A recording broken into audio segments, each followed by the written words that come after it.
ప్రియమైన విద్యార్థులకు శకుంతలోపాఖ్యానం తరగతికి స్వాగతం. శకుంతల ఒంటరిగా దుష్యంతుడి సభకి వచ్చి అతడు తనని గుర్తించట్లేదు అనే సంగతిని గమనించి, గుర్తించటానికి ఇష్టపడట్లేదు అనే సంగతిని కూడా అర్థం చేసుకుని, అయినా వచ్చిన తరువాత పని సాధించకుండా వెళ్ళడం అన్నది సరైనటువంటి పద్ధతి కాదు, చిట్ట చివరిదాకా ప్రయత్నం చేస్తూనే ఉండాలి అనేటటువంటి నిశ్చయంతో జరిగినదంతా ఒక్కసారి గుర్తు చేసింది. వేట అనే వంక పెట్టుకుని వచ్చావు కదా, వచ్చి నాకు వరం ఇచ్చావు కదా. ఆవిడ ఎంతసేపు గట్టిగా చెబుతూ ఉన్నటువంటిది, నొక్కి వక్కాణిస్తున్నది ఆయన ఇచ్చిన వరం గురించి. తన కుమారుడికి యువరాజ పట్టాభిషేకం చేస్తాడు అనేటటువంటి మాట గురించి అదే చెప్తోంది. అది చెప్తూ ఇక్కడ ఎవరికీ తెలియదనేటటువంటి దృష్టితో నువ్వు ఈ విధంగా పలుకుతున్నావేమో, కానీ మానవుడు చేసేటటువంటి సమస్తమైనటువంటి పనులను తెలుసుకునేటటువంటి శక్తులు 16 ఉండనే ఉన్నాయి. నువ్వు నేను కాక వాటికి కూడా తెలిసి జరుగుతున్నవన్నీను. అందువల్ల తనని తాను తప్పించుకోవడానికి, దాక్కోవడానికి వీలు లేనటువంటి పరిస్థితి. నా ఎరిగిన ఎట్ల ఇన్నియు నీ ఇచ్చిన వరము దారుని వర ఎరుగున్, నా యందు తొంటి ఎట్టుల చేయుము అనుగ్రహము అవజ్ఞ సేయందగుని. నా ఎరిగినట్ల, నువ్వు తెలియనట్లుగా నటిస్తున్నావు గనక నీ సంగతి నేను చెప్పట్లేదు, కానీ నా ఎరిగినట్ల, నేను తెలుసుకున్న విధంగా, నాకు తెలిసిన విధంగా, నా ప్లస్ ఎరిగిన అనే అచ్చులో ఏ వస్తే తెలుగు భాషలో ఎడాగమంబును ఓలిను పదం మొదట ఉండవు అనేటటువంటి ఒకానొక నియమం ఉంది గనక అది అచ్చుల్లో ఏనే ఉండాలి. నా ప్లస్ ఎరిగిన, అది సంధిలో వచ్చేటప్పటికి ఎడాగమం వచ్చి ఎరిగిన అవుతుంది. ఎడాగమం ఎందుకు వస్తుంది అన్నది మనం వ్యాకరణం తరగతిలో తెలుసుకుందాం. అది చాలా అవసరమైనటువంటిది, ఎడాగమం రావాల్సినటువంటి అవసరం ఉంది కనుక. ఇన్నియు ఇవన్నీ కూడా నీ ఇచ్చిన వరము. ఇక్కడ కూడా ఇన్నియు అన్నది అచ్చుల్లో ఈ ఉండాలి విడదీసినప్పుడు. మీరు నిఘంటువు చూడాలంటే ఎడాగమంతో ఉన్న యాకు గుడిస్తే ఈ అన్నది కనపడదు, అచ్చుల్లో ఉన్న ఈనే కనపడుతుంది. ఇన్నియు నీ ఇచ్చిన వరము, నువ్వు నాకు ఇచ్చినటువంటి వరం ఏదైతే ఉందో, ఓ దారుణి వరా. దారుణి అంటే భూమి, వర నాయకుడు అధిపతి. దారుణి వర అంటే భూమిపతి, అంటే భూమిని పరిపాలించేటటువంటి వాడు రాజు గనక, ఓ రాజా ఎరుగున్, వీటన్నింటికీ తెలుసు నువ్వు ఇచ్చినటువంటి వరం ఏమిటో నాకు తెలుసు. ఈ పైన చెప్పినటువంటి ఏవైతే ఉన్నాయో సంధ్యలు, అంతరాత్మ ఇట్లాంటివన్నీ ఉన్నాయి కదా, వీటన్నింటికీ కూడా తెలుసు. వేదాలు వీటన్నిటికీ తెలుసు. నాయందు, నా ప్లస్ అందు నాయందు, నా పట్ల తొంటి ఎట్టుల, నాయందు ప్లస్ తొంటి, నాయందున్ ప్లస్ తొంటి, నాయందు దొంటి. ఇది సరళాదేశ సంధి. తొంటి ఎట్టుల పూర్వంలాగా ఇక్కడ కూడా అట్టుల అన్నది ఎడాగమం వచ్చి యా అయింది. చేయుము అనుగ్రహము, అనుగ్రహము చేయుము. అప్పుడు నన్ను అనుగ్రహించావే. అనుగ్రహించటం అంటే సంతోషంగా, ఆహ్లాదంగా అడిగినటువంటి దాన్ని ఇచ్చేటటువంటి లక్షణం కలిగి ఉండడం అనుగ్రహం. అటువంటి అనుగ్రహాన్ని నువ్వు ప్రదర్శించాల్సి ఉంటుంది. అవజ్ఞ సేయందగుని, అవజ్ఞ చేయంతగునే, అవజ్ఞ ప్లస్ సేయంతగునే, అవజ్ఞ సేయందగునే గసరదవాదసి సంధి అవుతుంది. అవజ్ఞ అవమానము. ఇక్కడ అవజ్ఞ అన్నది మనం మామూలు అర్థంలో అవమానం అని చెప్పుకున్నా, జ్ఞ అంటే తెలుసుకోవడం కదా, అవజ్ఞ అంటే తెలియనట్టుగా ఉండడం అన్నది తగునే. చేయన్ ప్లస్ తగునే, చేయందగునే. ఇది కూడా సరళాదేశ సంధి. చెయ్యడం అన్నది నీకేమన్నా తగి ఉందా? తగును ప్లస్ ఏ తగునా. ఈ ఏ అనేది ఆ అనేది మనం ప్రత్యయాలుగా ఎందుకు వాడతాము అంటే మాత్రమే, అవునా అని ప్రశ్నార్థకంగాను నొక్కి వక్కాణించటానికి ఇవి ఆ, ఏ ఇలాంటివి పదం చివర చేరుస్తూ ఉంటాం. అవజ్ఞ చేయన్ తగునా ఏ, తగును ప్లస్ ఏ, తగునే అంటే తగునా అని అర్థం. చాలా చక్కగా అడిగింది. నాతో పాటుగా నాకెంత బాగా తెలుసో ఈ సాక్షులందరికీ తెలుసు ఇవన్నీ, నువ్వు నాకేం వరం ఇచ్చావు అన్నది.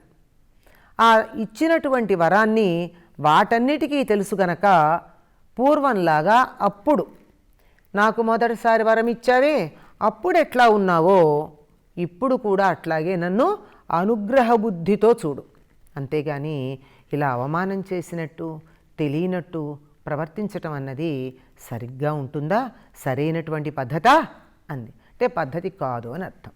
పద్యం ఒక్కసారి చదువుతాను, మీకు అర్థమైందో లేదో చూసుకోండి.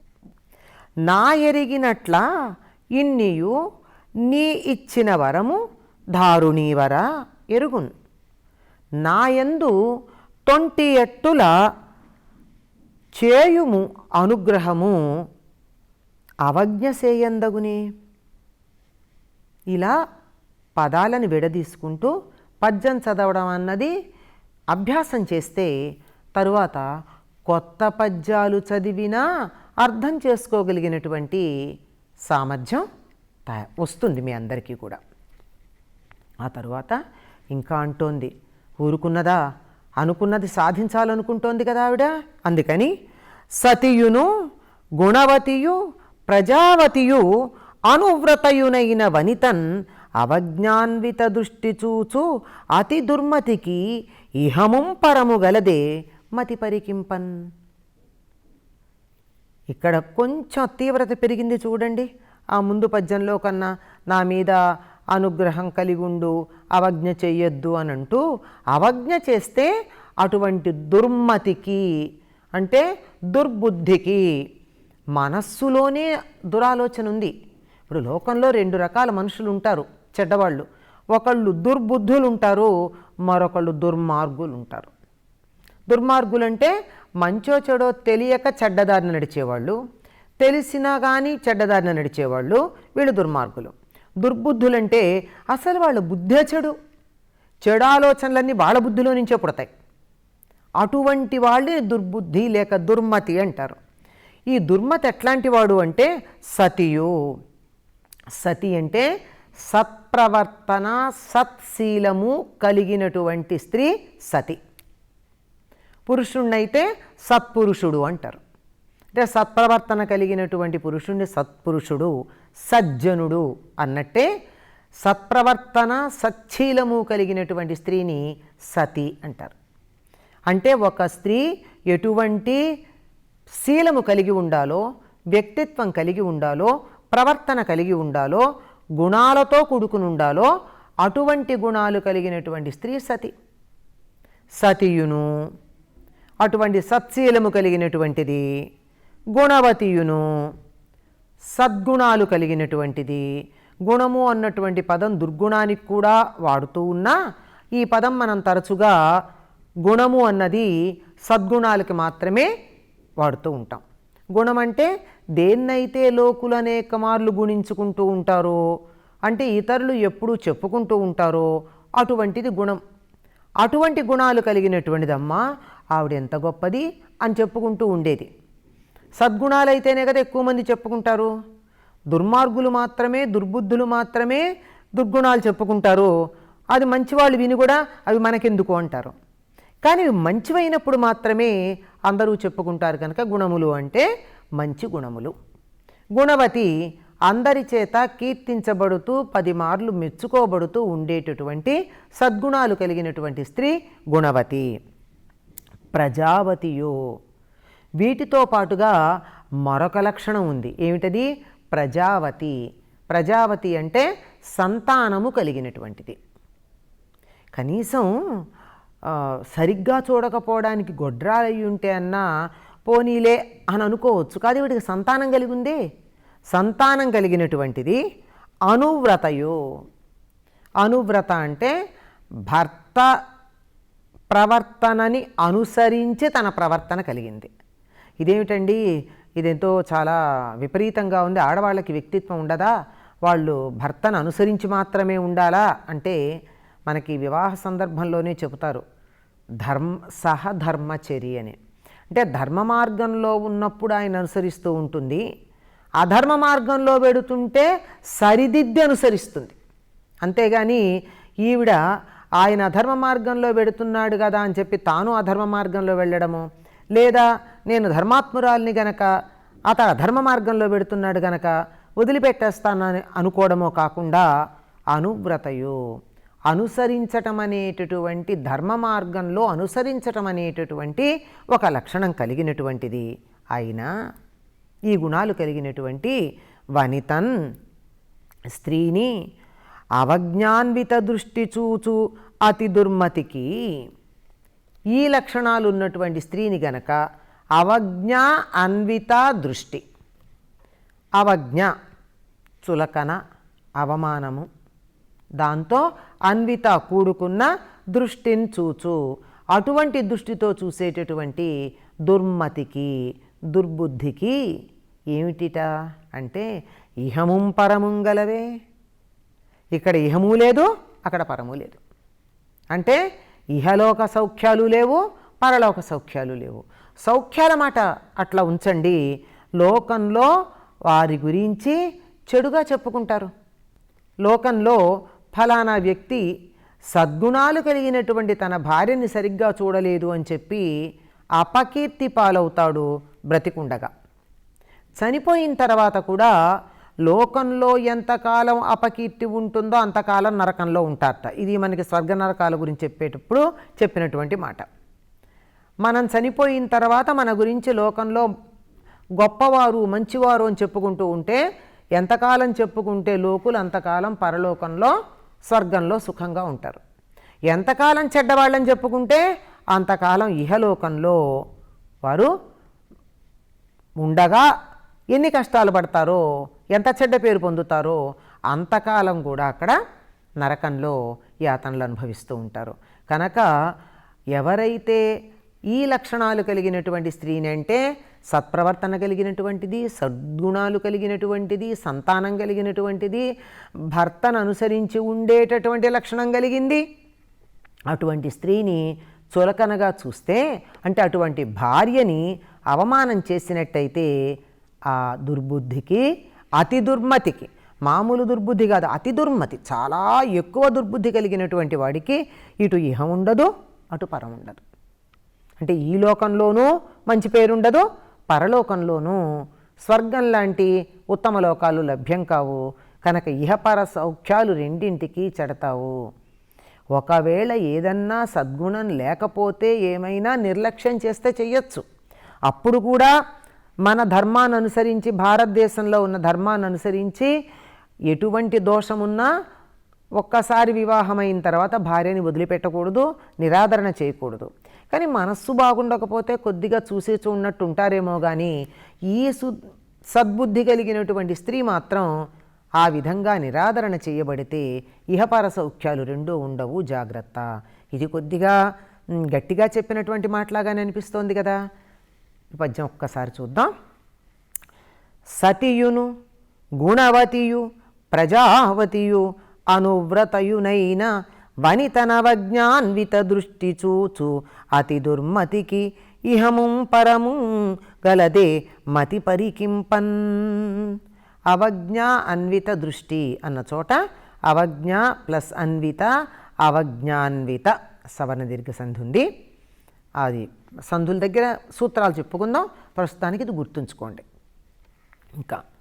ఇంకా అంటోంది, ఇంకా ఊరుకున్నదా, ఆవిడ అనవలసినటువంటి మాటలు, చెప్పవలసినటువంటి హితవు చేస్తూనే ఉంది.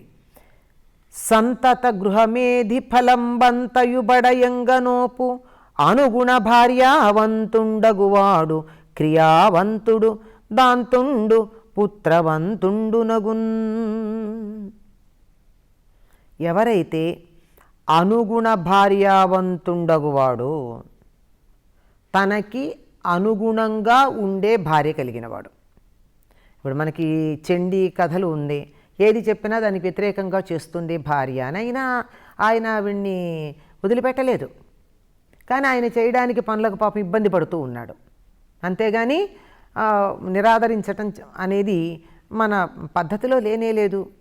కానీ అనుగుణమైనటువంటి భార్య, అంటే భర్త ధర్మ మార్గంలో నడుస్తున్నంతకాలం ఆయనకి తగినట్లుగా తాను కూడా ప్రవర్తిస్తూ ఉండేటటువంటి భార్య కలిగిన వాడు, భార్యావంతుడు, భార్య కలిగినటువంటి వాడు సంతత గృహమేధి ఫలంబు అంతయు బడయంగనోపు.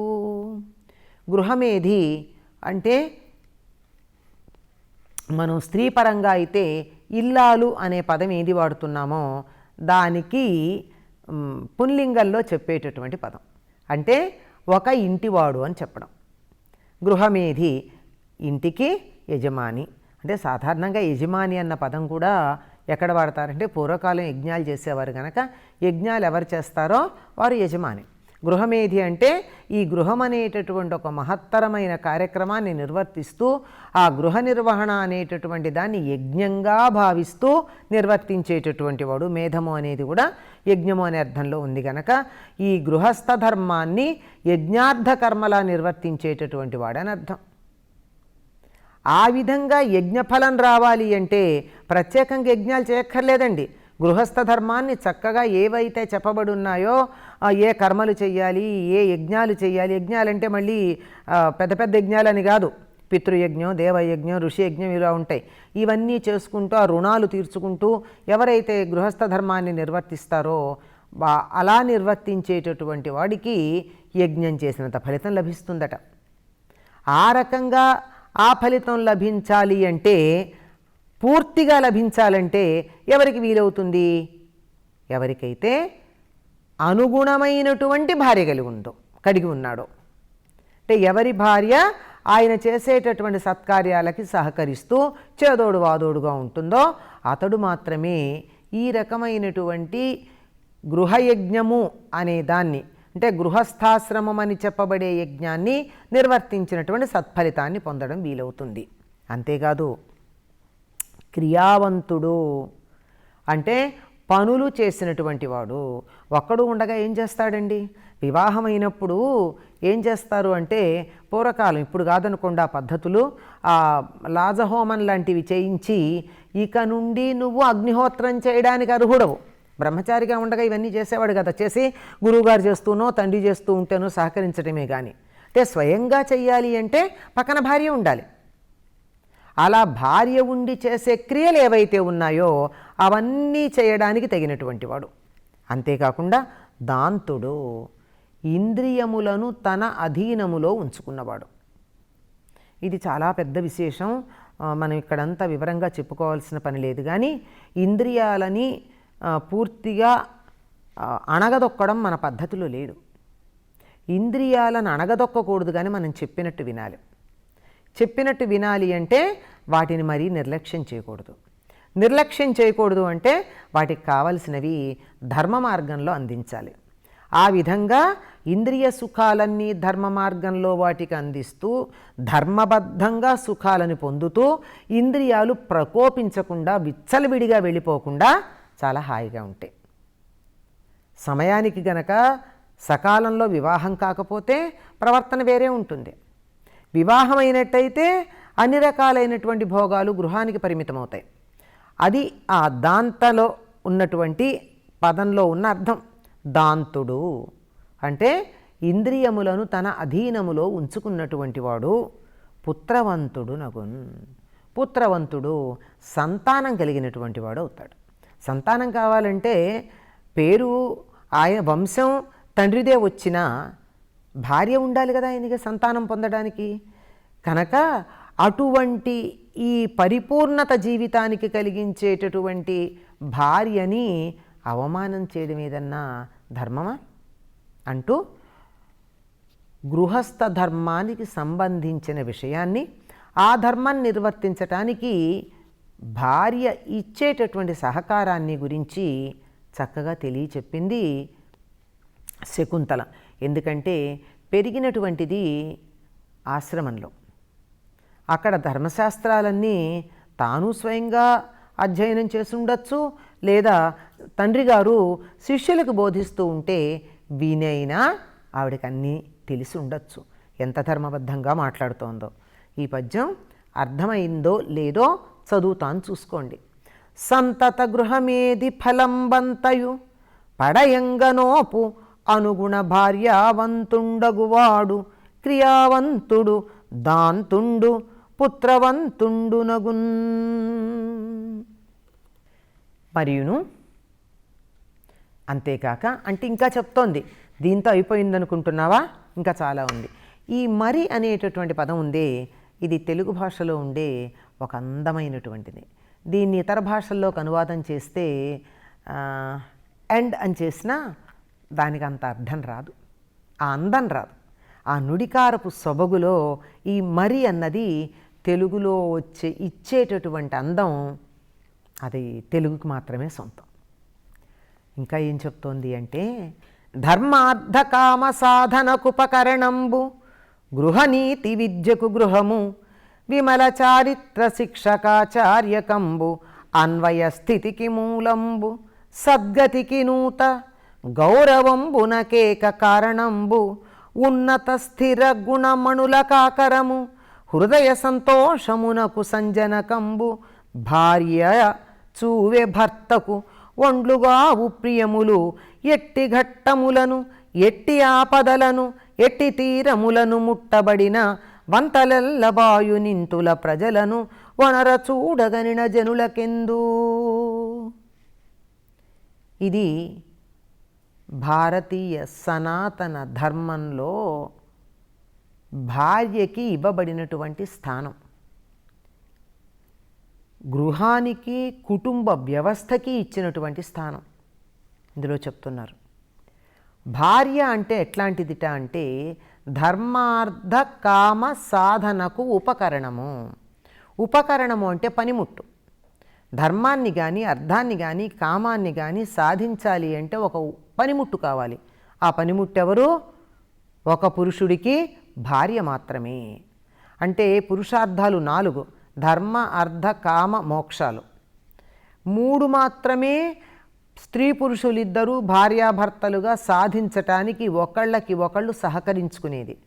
4వ పురుషార్థమైనటువంటి మోక్షము అన్నది ఎవరికి వారు సాధించుకోవాలి. నిజం చెప్పాలంటే సిద్ధింపజేసుకోవాలి తప్ప ఇందులో ఒకళ్ళకొకళ్ళకి ఏం లేదు. అందుకే వివాహంలో చెప్పేటప్పుడు కూడా ధర్మేచ అర్థేచ కామేచ త్రయేష అని చెప్తారు. ఈ 3టితో మాత్రమే అని చెప్తారు. ఈ 3టికే ఒకళ్ళకొకళ్ళు సహకారంగా ఉంటారు. అంటే ఏదైనా ధర్మకార్యం చేయాలంటే భార్య యొక్క సహకారం ఉండాలి, ధన సముపార్జనకి భార్య సహకారం ఉండాలి, కామ పరితృప్తికి, కామము అంటే కోరిక, కోరిక అంటే వేరే అర్థం కాదండి, ఏ కోరికైనా కోరికే. ఇవాళ చదువుకోవాలి అనుకునేటటువంటి కోరిక ఉంటే కూడా అది కోరికే, విద్యాకామము. అటువంటి కోరికలు తీర్చుకోవడానికి కూడా భార్య ఉపకరణం అవుతుంది, సాధనమవుతుంది. గృహనీతి విద్యకు గృహము, ఇది చాలా కష్టమైన నీతి అండి. రాజనీతి బాగానే ఉంటుంది, కానీ దానిని మించింది గృహనీతి.